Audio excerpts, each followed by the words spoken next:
dosen penguji ujian kinerja pendidikan profesi guru dalam jabatan 2025. Perkenalkan, nama saya Cecilia Fernandez SAG, guru mata pelajaran pendidikan agama Katolik dan Budi Pekerti.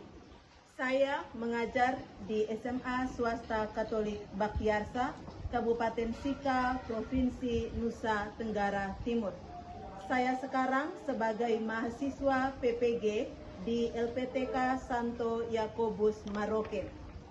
Pada kesempatan hari ini, Kamis 9 Oktober 2025, saya akan melaksanakan kegiatan praktek pembelajaran untuk memenuhi ujian kinerja. Kegiatan pembelajaran hari ini dilaksanakan di kelas 11 P3 dengan tema hierarki dalam Gereja Katolik. Untuk lebih jelas, berikut video pembelajaran saya. Mohon masukan dan sarannya agar kedepannya saya lebih baik. Terima kasih, Tuhan memberkati. Halo, selamat pagi semuanya. Halo, selamat pagi. Baik, silakan duduk. Sudah siap les agama? Oke, bagaimana keadaannya? Baik, sehat, luar biasa. Oke, terima kasih. Siapa yang bisa pimpin kita doa? Saya Oke, Minus. Silakan Minus. marilah kita menyiapkan hati dan hati kita dalam nama Bapa, dalam Putra dan Roh Kudus. Amin. Ya Bapa, di dalam surga, kami berterima kasih atas permintaan-Mu, mulai dari malam hingga pada pagi hari ini. Ya Bapa, sekarang kami akan memulai pembelajaran kami. Semoga apa yang diajarkan oleh Ibu dapat kami mengerti, dapat kami mengerti. Nama senantiasa kami puji diri dan sepanjang masa. Amin. Ya Bapa, Putra dan Roh Kudus. Amin. Ibu, hari ini Liana tidak hadir karena sakit. Jadi yang hadir 25 orang. Jadi hari ini semuanya di 11 P3 hanya pilih saja ya. Ya, Ibu. Sudah siap ya? Ya. Pelajaran kita hari ini dengan temanya yaitu peran hierarki dalam Gereja Katolik. Tujuan untuk kita pelajari materi ini yaitu supaya kalian dapat memahami fungsi dan peranan hierarki dalam Gereja Katolik serta mampu mengungkapkannya dalam bentuk refleksi sehingga semakin bertumbuh dalam iman serta bertanggung jawab pada fungsi dan peranan hierarki gereja sebagaimana mestinya.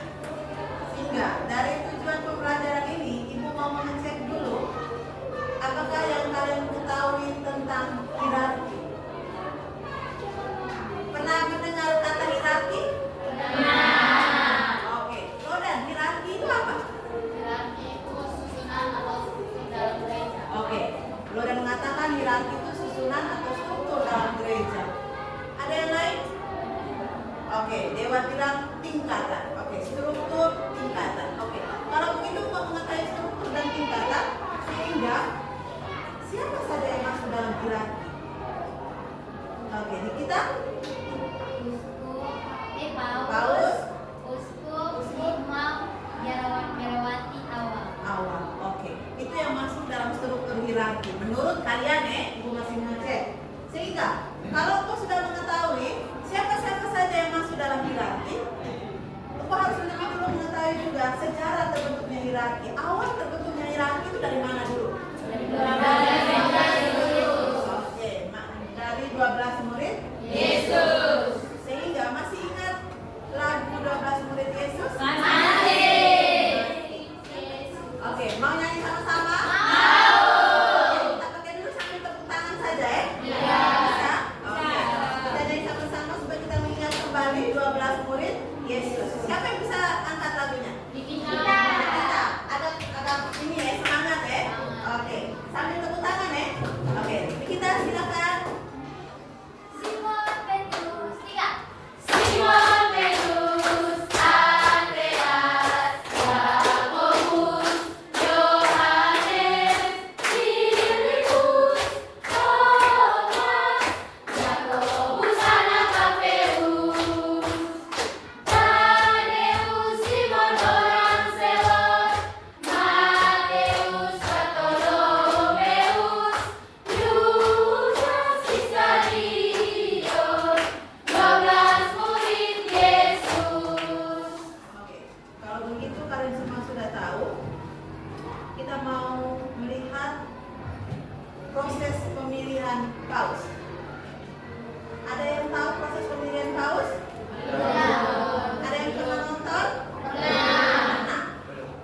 Belum. Terakhir proses pemilihan paus di mana? Tahun berapa? Tahun 2005.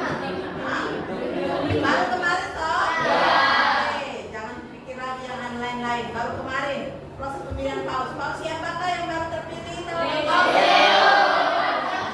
Leos ke-14. Oke. Sekarang kita mau melihat proses pemilihan paus. Ada 2 video yang akan Ibu tayangkan. Kalian bisa nonton sambil menyimak apa yang terjadi. Yang sebentar Ibu tanya bisa jawab. Siap? Ya.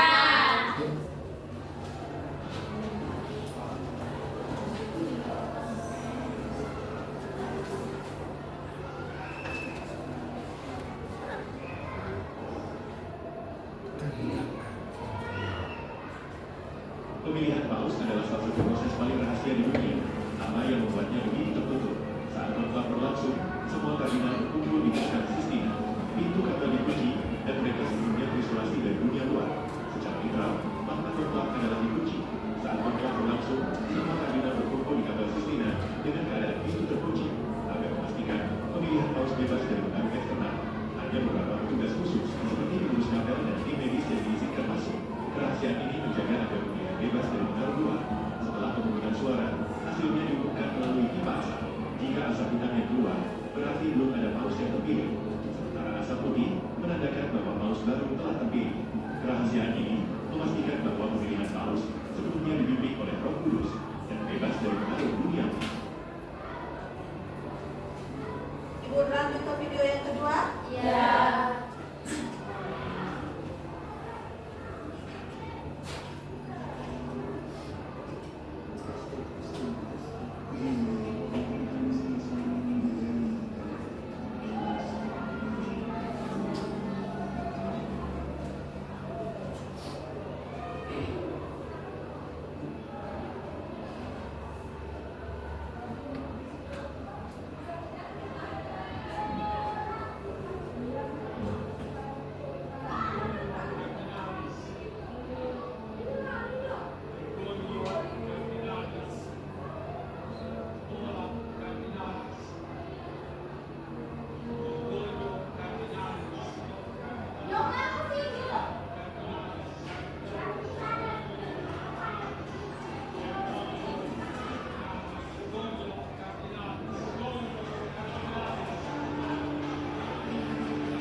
Kita sudah selesai menontonnya.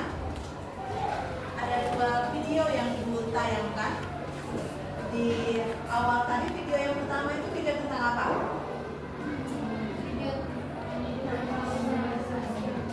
Video yang pertama tadi tentang apa?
Paulus penjelasannya itu kalian sudah melihat dari video. Sekarang Ibu kembali lagi untuk memberikan kalian pengertian mengenai hierarki. Itu hanya sekedar gambaran sebelum kita mengetahui struktur hierarki yang sebenarnya. Kalau tadi kalian bilang hierarki adalah struktur, itu memang benar, atau pemimpin, karena dia dari bahasa Yunani, hierarki atau archos itu jabatan, sehingga dia ada dua kata, archos dan hieros, jabatan dan hieros. Kalau archos itu artinya jabatan dari bahasa Yunani, hieros itu artinya suci. Jadi hierarki adalah jabatan suci. Oke, jadi kalian akan duduk dalam kelompok untuk melihat bagaimana siapa-siapa saja yang masuk dalam hierarki atau siapa-siapa saja yang masuk dalam jabatan suci. Yang tadi di awal kalian menjelaskan biarawan biarawati awam itu juga masuk dalam hierarki. Nah ini kalau kita mau lihat dia punya kebenarannya. Ada 4 gambar yang Ibu berikan. Dari gambar 1, gambar 2, gambar 3 dan gambar 4. Nah dari keempat gambar ini kalian tebak kedudukan atau tokoh pada gambar itu siapa? Kita lihat dari nomor 1. Di gambar nomor 1 ini siapa di gambar nomor 1? Imam. Ini langsung tahu. Lihat dari mana sehingga engkau bisa mengatakan bahwa itu adalah imam? Dari kasula. Ini namanya kasula. Oke, gambar 2 diakon. Lihat dari mana? Pakaiannya ini. Kalau yang ini sudah ada kasulanya toh? Kalau yang di nomor gambar 2 belum ada kasulanya. Ya, ini diakon. Oke, nomor 3 sangat jelas ini siapa? Paulus. Sangat jelas ini. Sehingga nomor 4 ini Oke, 4 ini adalah uskup. Nomor 1, nomor 2 dan nomor 3 serta nomor 4 ini secara belum berurutan. Ya toh? Kalau kita mau omong tentang hierarki, jabatan suci tadi, secara struktur tingkatan, siapa yang paling pertama di atas? Paulus. Oke, Paulus habis itu habis imam dan awam. Bagaimana? Masuk hierarki? Tidak. Jelas tidak awam. Karena awam itu kan tidak memiliki jabatan suci. Awam apakah terima sakramen imamat? Tidak. Awam itu tidak terima sakramen imamat, tapi dia terima sakramen apa? Perkawinan. Ya, atau dia hidup berkeluarga. Ada juga yang tidak mau hidup berkeluarga tapi dia awam. Oke. Nah, kalian sudah paham tentang ini? Sekarang kita mau melihat setelah kalian memberikan pemahaman kalian tentang struktur hierarki. Bentuk dalam kelompok dulu sehingga Ibu berikan sebuah artikel.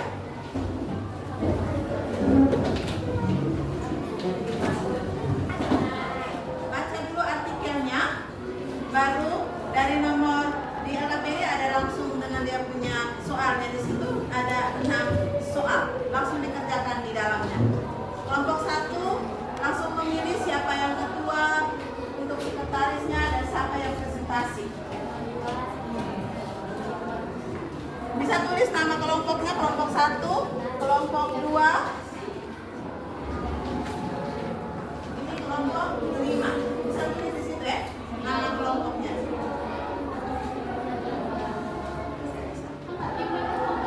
Ya, kelompok 1, 2, 3, 4, 5.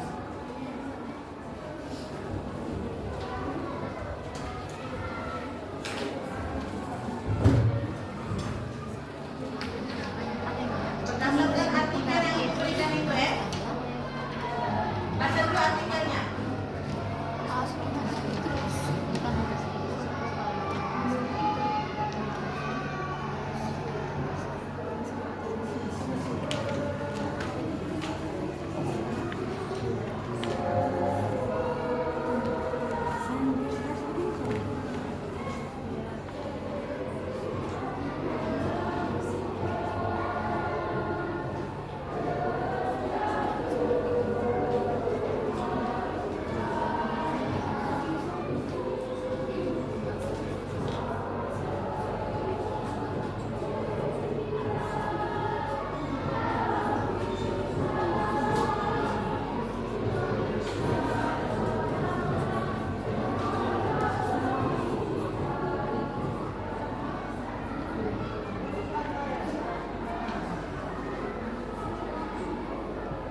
menggantikan para rasul itu siapa? Dari artikel itu siapa penggantinya? Kalian baca cepat. Kalian belum baca itu sehingga belum temukan. Yang benar setelah kalian baca artikel ini, sehingga struktur yang paling pertama itu siapa? Para rasul masih hidup kok sampai sekarang? Sehingga digantikan oleh siapa? Digantikan oleh siapa? Apakah kalian masuk dalam dewan para uskup? Apakah kalian masuk dalam hierarki? Didiskusikan. Oke, nomor hanya 10.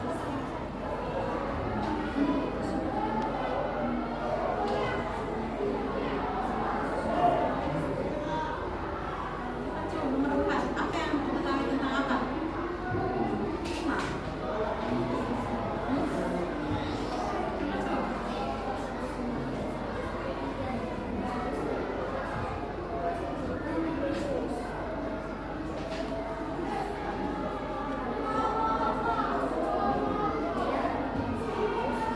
Jelas ada. Biar menggantikan. Ada yang kelompok sudah selesai? Oke, lagi satu yang kelompok 4. Nomor lagi 1 kelompok 5. Lagi 2.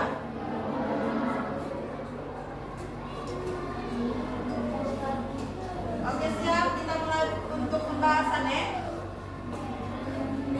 Kita berikan kesempatan yang pertama bagi kelompok 4 dulu. Mereka presentasi. Kelompok 4 siapa yang maju ke sini? Saya. Oke. Boleh. Kita beri tepuk tangan untuk orang dulu. Sebenarnya saya di sini mewakilkan dari teman-teman kelompok 4 untuk mempresentasikan hasil diskusi kami. Pertanyaan nomor 1, bagaimana urutan jabatan-jabatan tersebut sesuai dengan hierarki Gereja Katolik? Yang pertama ada Dewan Para Uskup, yang kedua Paus, yang ketiga Uskup, yang keempat Imam, dan yang kelima Diakon. Menurut kalian, apakah hierarki itu? Hierarki adalah jabatan, struktur, atau tingkatan yang rinci. Nomor 3, apa yang kalian ketahui tentang Paus?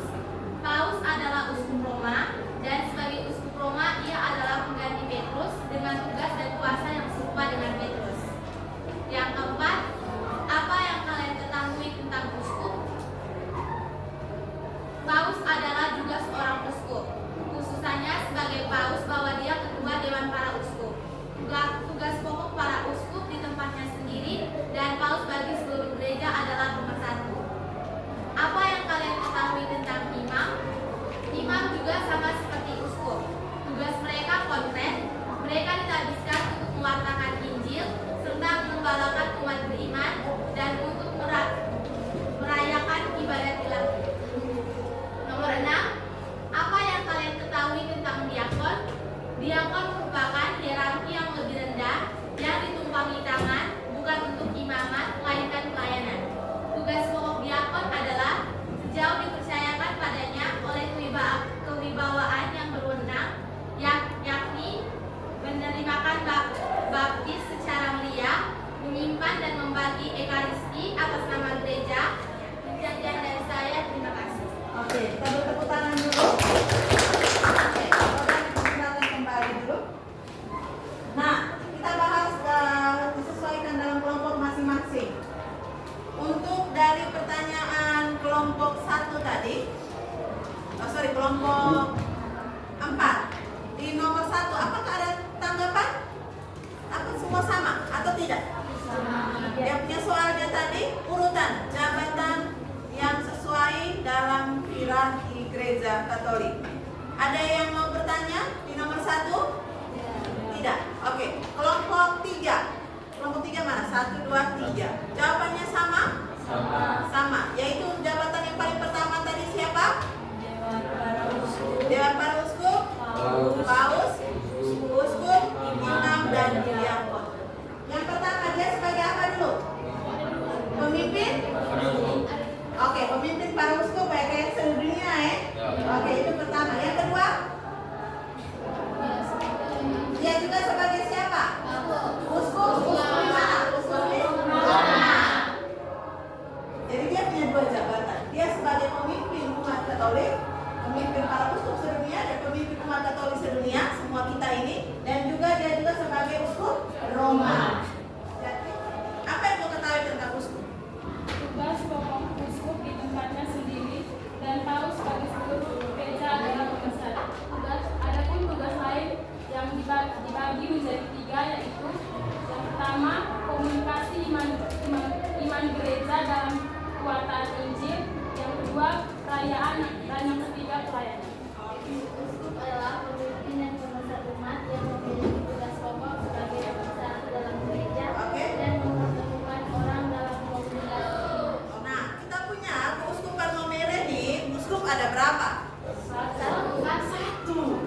Mau bayangkan Momere luas tidak? Luas. Dari tanah air, ya toh? Iya. Sampai di Rio, iya toh? Iya. Rio, uskupnya Satu. sehingga uskup punya tugas Satu.